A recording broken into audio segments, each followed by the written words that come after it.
Serving my country was something I always had wanted to do from a young age, so I joined in my senior year of high school at the age of 17. So I was sophomore in high school, and just knowing about 9/11 kind of growing up, I always kind of wanted to be a part of it, help out with that, and be there for my country. When September 11th happened, I just knew. I was brought up military family. I was actually born on a military base. When I served overseas in 2002, I was in a leadership role. I was the chief ward master for the 865th Combat Support Hospital. As a medic, as any type of person who serves in the medical capacity in the military, your goal is to get that man or woman home to their family. And when that doesn't happen, that can be pretty devastating. You know, there would be times where if we were getting shot at, if we were getting rockets, shot at us, everybody would run for the bunker, but we would run to the building because we were the ones who would have to go to the building to calculate where did this come from, how are we gonna shoot back before they shoot us again.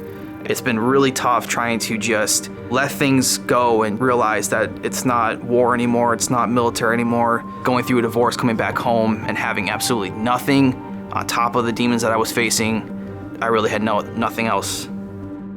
I worked long hours. I was a cook.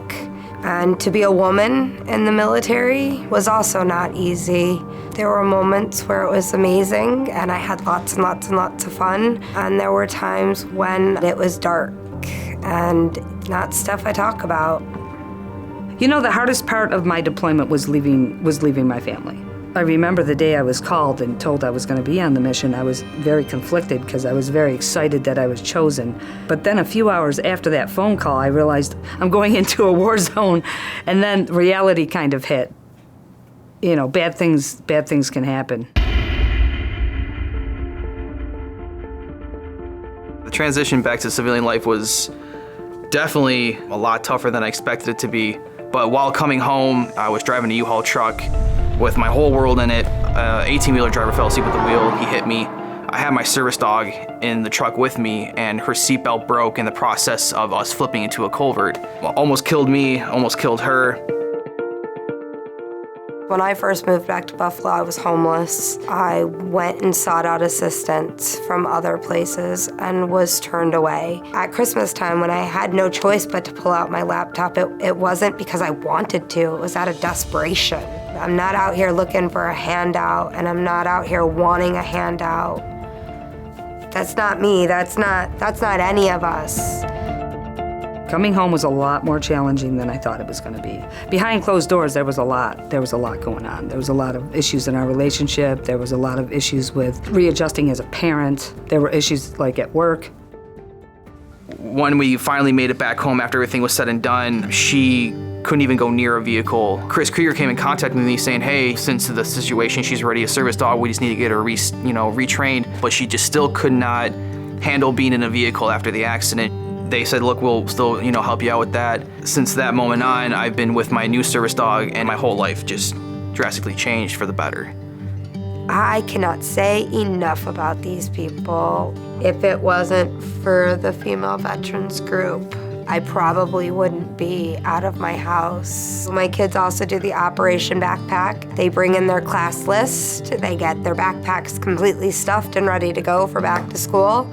If it wasn't for Western New York Heroes, I don't know where I'd be. I don't even want to think about it. So the first time I had an interaction with Western New York Heroes, I was the first sergeant at the time for the 865th Combat Support Hospital, and one of my soldiers, I learned on one of our battle assembly weekends, was living out of his car.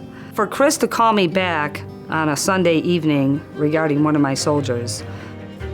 What I went through tore my life apart. They gave me a reason to look forward to the future. I mean, going the extra mile, that is their standard operating procedure, is going the extra mile no matter what they do. Whatever they're trying to put together, whatever they're doing, whatever fundraising they're doing, they always go the extra mile because they've lived it, they've gone through it, they know exactly what veterans are going through. And that's just exactly how Western New York Heroes is. It's just going the extra mile every time. If I was dealing with a veteran who was afraid to reach out, first of all, I'd tell them not to be afraid, not to worry about asking for help. They've lived in your shoes, they've walked your path. There's no need to be ashamed. You've served your country. Don't be discouraged, reach out. Try to find a way. We didn't give up overseas. We didn't give up while we were in the military. We're not gonna give up on each other while we're out. We already, fought one war, and we're fighting another one, and we're going to be right by your sides. So just reach out, and we'll be there for you. To all of you in Western New York who've heard about our services, whether it be through our social media or our veterans, I want you to keep in mind that each and every service we provide is because of you. It's because of you and because of your support. It's not anything to do with Western New York Heroes, our staff, our board of directors, and patting ourselves on the back. It's about truly being there for our veterans and their families when they need us most. For many of you, you ask, what kind of hours do we work? How many days a week do we work? Here at our office, it is literally 24/7. Our promise to you is that we will continue to work hard providing those same services and programs to our veterans and their families. Again, because of you, we thank you.